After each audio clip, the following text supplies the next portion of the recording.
There's no independent Palestinian state ever existed before Israel. There was never a Palestinian state ever before Israel, ever. Okay, well, Ireland and Italy also didn't exist up until like the 20th century. I don't see you questioning their existence, though, ya Juanita. The concept of nation states is fairly new. A lot of those just Jewish people actually converted to Islam. If you look at the genealogy of a lot of Palestinians. People converted to Islam because of subjugation, because they didn't want to be second-class citizens. They didn't want to pay the jizya.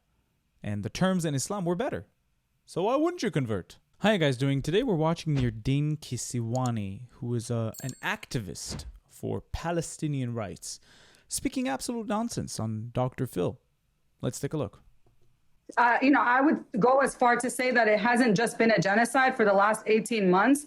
Palestinian people have been facing a genocide since the establishment of the State of Israel in 1948. We absolutely suck at genocide, if that's our definition of genocide, because they went from hundreds of thousands of people to millions and millions and millions of people since 1948. So that absolutely makes no sense. Also, if you want to commit a genocide against the Arabs, because that's what the Palestinians are, they're Arabs who came during the 7th century and came to work for the Brits and the Ottomans.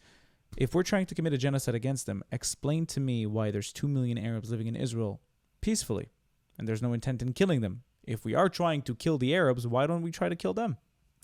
Yeah, food for thought. This land belonged to the Jewish people long before 1948. But I'm glad that you brought that up, because in 1948, if we're talking about the rule of law, you're quite right. Because in 1948, there was an establishment and it was accepted by Israel, but it was rejected by Palestine. They have had numerous... Wasn't rejected by Palestine. It was rejected by the Arabs. Palestine wasn't a thing. By the Arabs. ...opportunities to have a two-state solution since at least the 1940s. Why would Palestinians accept giving 51% of our land to 6% of the population that was newly immigrated at the time? Why would anyone accept settler colonialism? It wasn't 51% of the land, guys. It was only 11% of the land, because you're forgetting that the Arabs got Transjordan. Transjordan was given to the Arabs of the region, now claiming to be Palestinians. So out of the 100% of land consisting of now Jordan and now Israel, the Arabs got 80% of the land. Now we have 20% remaining, which is modern-day Israel. The Arabs were offered 9% of the land. The Jews were offered 11% of the land, meaning that the Jews only received 11%, and the Arabs, the rest. We fought against British colonialism. We fought even against the Ottoman Empire. Why would anybody accept willingly to be colonized? So what do you want to happen? What do you want to happen?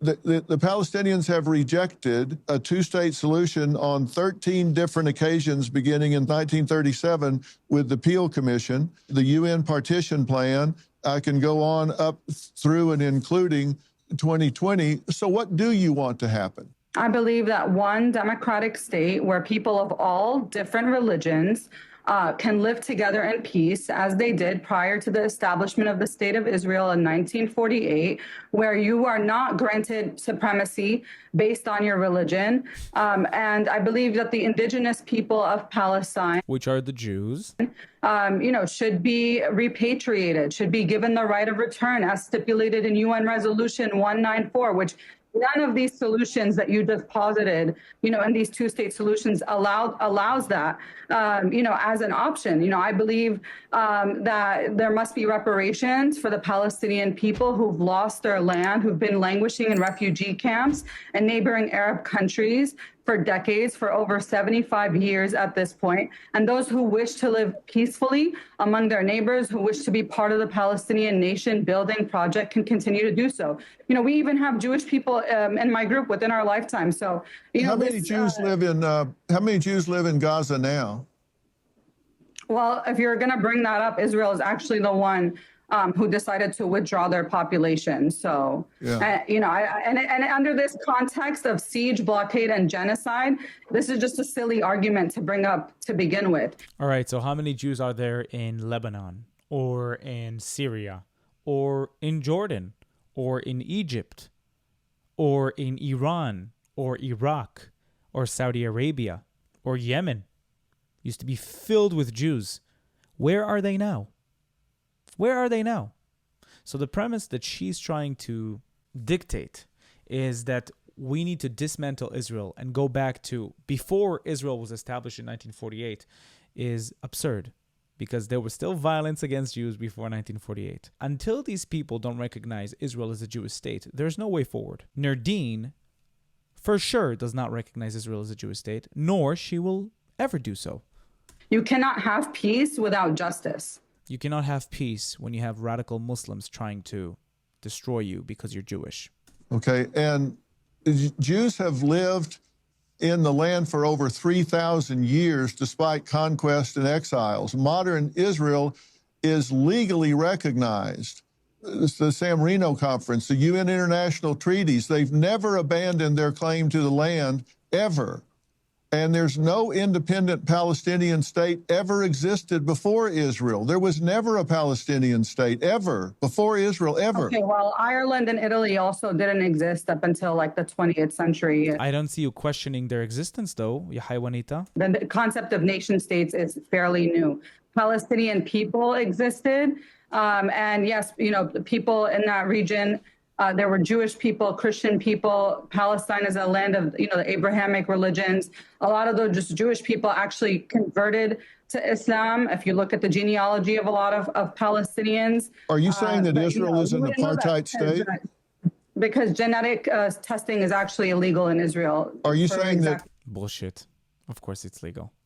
It just has to be monitored by the government so we get the best quality of DNA testing. But people converted to Islam because of subjugation, because they didn't want to be second-class citizens. They didn't want to pay the jizya. And the terms in Islam were better. So why wouldn't you convert? That Israel is an apartheid state? Israel's beyond an apartheid state. It's a, Really? it's a settler colonial genocidal state. Really? Then why are there equal rights for Arab citizens in Israel? There aren't equal rights. There's over 51 discriminatory laws against Palestinian citizens of Israel, and you're excluding millions of Palestinians by even just focusing on them. You're also excluding Palestinians in exile like myself and Palestinians who are You are Jordanian. You were born in Jordan. So you're Jordanian. You're not Palestinian. in refugee camps scattered across the world in exile, unable to exercise their right of return. If it's an which has been apartheid stipulated state, by the UN how are 1.8 million Arab citizens living in Israel? It's 20% of the population. They have full rights. They vote, they work, they run for office, they own property.